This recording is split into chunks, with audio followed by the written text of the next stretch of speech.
திருச்சி மாவட்டத்தில் இரவிலிருந்து பெய்த கனமழையால் மேலப்புதூர் பாலத்தில் தண்ணீர் தேங்கியுள்ளதால் போக்குவரத்து தடை செய்யப்பட்டுள்ளது.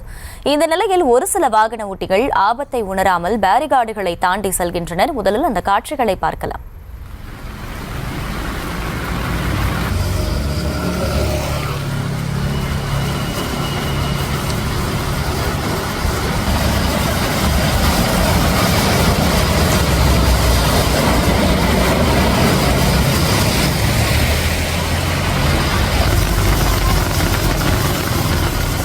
கூடுதல் விவரங்களை செய்தியாளர் கதிரவன் வழங்க கேட்கலாம். கதிரவன், அங்கே ஆபத்தை உணராமல் வாகன ஓட்டிகள் செல்லக்கூடிய காட்சிகளை பார்க்கிறோம்.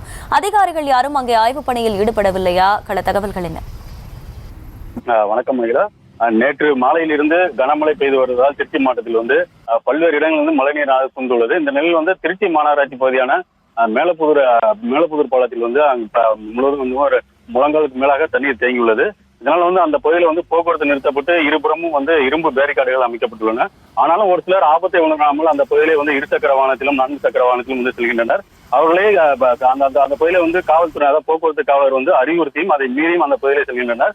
இதனால் அந்த பகுதியில பலரையும் அறிவுறுத்தி இருபுறமும், அதாவது ஒரு புறம் மட்டுமே காவலர் அறிவுறுத்தி வருவதால் மறுமுனையிலிருந்து வருகிறார்கள் இருசக்கர வாகனத்தில். இதனால அந்த பகுதியிலே ஒரு அதாவது ஒரு சில விபத்து ஏற்படும் ஒரு சூழ்நிலை ஏற்பட்டு வருகிறது. இதனால் மறுபுறமும் அந்த போக்குவரத்து காவலர் மறுபுறமும் அந்த பகுதியை காவலர்கள் அனுப்பியுள்ளனர். ஆனாலும் அந்த பகுதியில் இருசக்கர வாகனத்தில் ஒரு சிலர் ஆபத்தை உணராமல் சென்று வருகின்றனர். இதனை தடுப்பதற்காக போலீசார் இருந்தாலும் அவர்களை கண்டுகொள்ளாமலே செல்கின்றனர்.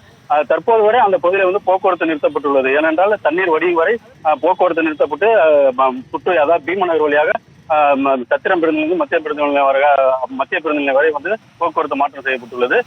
தண்ணீர் வடிந்த பிறகு இப்ப தற்போது மழை நின்றுள்ளதால் லேசாக தண்ணீர் வடிய தொடங்கியுள்ளது. இதனால் தண்ணீர் முழுமையாக வடிந்த பின்னர் இந்த பகுதியில் மேலப்புதூர் பாலத்தில் போக்குவரத்து விடப்படும். விவரங்களுக்கு நன்றி கதிரவன்.